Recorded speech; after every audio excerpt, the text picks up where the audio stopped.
Yes, he struggled with the malach and prevailed.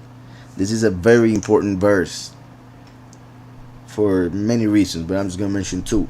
First, when people read Genesis 32, and they see in their translations that it says that Yacov fought God, many Christians don't even want to get into it because they get confused, as in how he could fight God as they see it, and how he could win. How in the world could he win fighting with God?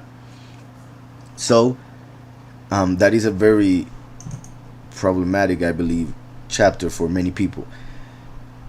If we see it in Hebrew, we see that it says Elohim, and Elohim, if we have a little bit understanding of how the titles in scriptures work, we can understand that Elohim is a title, not a name. So even though it's a title that is used for the Almighty Creator, it's also a title that is used for angels.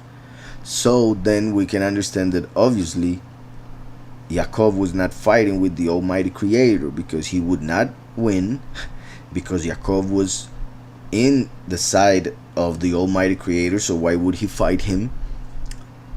And Yahweh is invisible, has no body, and therefore who would he hit?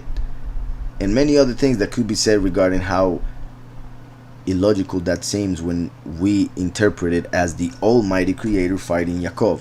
That was not the case, and we can confirm that through this verse. There are a lot of people that when I say that Elohim is a title regarding how Yahweh acts through angels, it's a title that represents the fact that Yahweh acts through certain angels.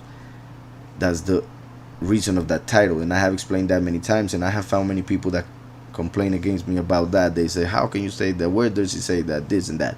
And we have it right here. He just said that he struggled with Elohim, but then the prophet, and Yahweh through the prophet, explains so that nobody makes the mistake of thinking that he was fighting the Almighty Creator, because it says, yes, he struggled with the malach and prevailed. So Elohim, in this case of Genesis 32 and Hoshea 12, is a malach, is an angel that he fought, and it was the angel of Esav, who is called Samael, and who is the first Satan. So he fought Satan and defeated him. Verse 4, which in Hebrew is the 5th, it says, Vayasar el malach. So, and he fought against the malach.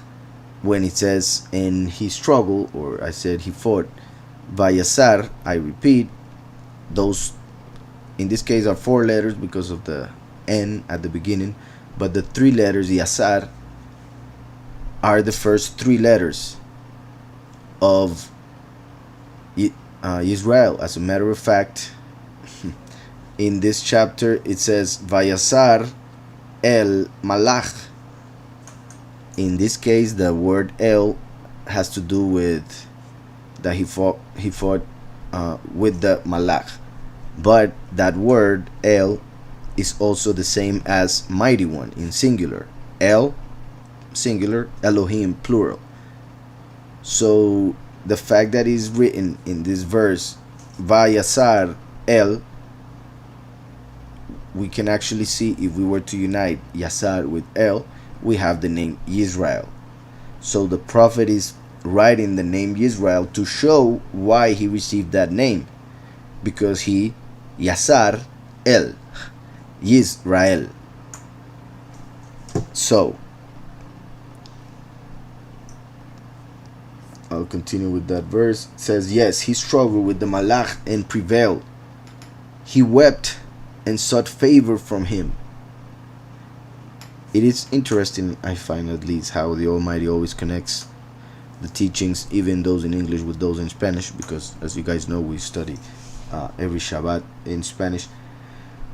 And this coming Shabbat, we are reading Genesis 32, and this chapter has a lot to do with that. So yeah, it's going to be great.